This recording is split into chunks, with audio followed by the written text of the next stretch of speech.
Good morning everyone. Myself Naveen Yadav from Suraj School. Today I will explain about topic friction. Okay. So what is friction?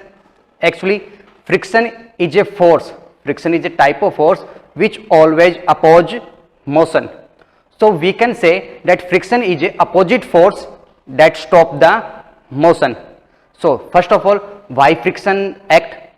Friction act due to the irregularities on the surface. For example, we can say the surfaces are smooth, but none of the surface is completely smooth. They have some microscopic or some macroscopic irregularities.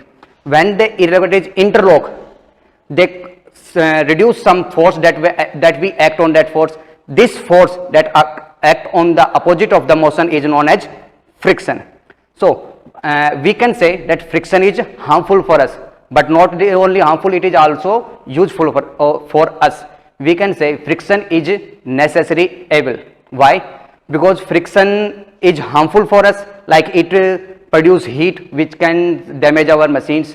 Friction can generate wear out the objects, and friction can also cause energy losses. But because of it, we can do many works. We can walk, we can write, or we can running our vehicles run because of friction. So it is necessary as well as it is harmful. So we can say friction is necessary.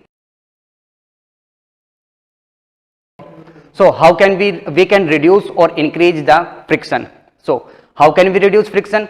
First of all, if we reduce the irregularities between the objects, we can reduce the friction. If we increase the irregularities between the objects, we can increase the friction. So how can we decrease the friction?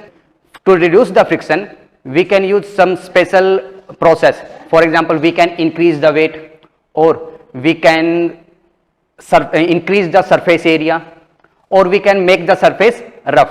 If we increase the weight, it causes the interlocking to be act more on themselves, or if we increase the surface area, the surface area is more, then the interlocking irregularities will be more. Otherwise, we can increase the irregularities, make the surface rough. So the irregularities is more, there will be more interlocking of the irregularities. Okay, you can see the tires of the tractor. The back tires of the tractors they have more big threads to increase the irregularities. Okay, so how can we decrease the friction? We can decrease the friction by using oil or water. So oil and water, what they do? They come in between the irregularities and do not let them to interlock on themselves. Okay, so this will decrease the friction. Or we can make the object smooth by rubbing it. Okay, this will also reduce the irregularities or size of the irregularities. It will reduce the friction. We can use powder also that we use on carom board. For example, we can use talcum powder which reduce the friction on carom board. Okay, or some other example. And one more thing, friction is not only in the solid objects, friction is also in the fluid also. The friction on fluid is known as drag. Similarly, drag is also reduce the motion of the object. It also decrease the speed of the object.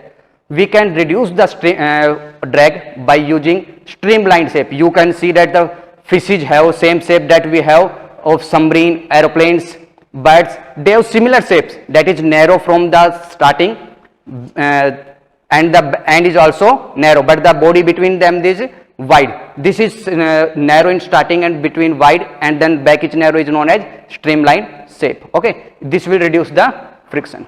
Okay, thank you.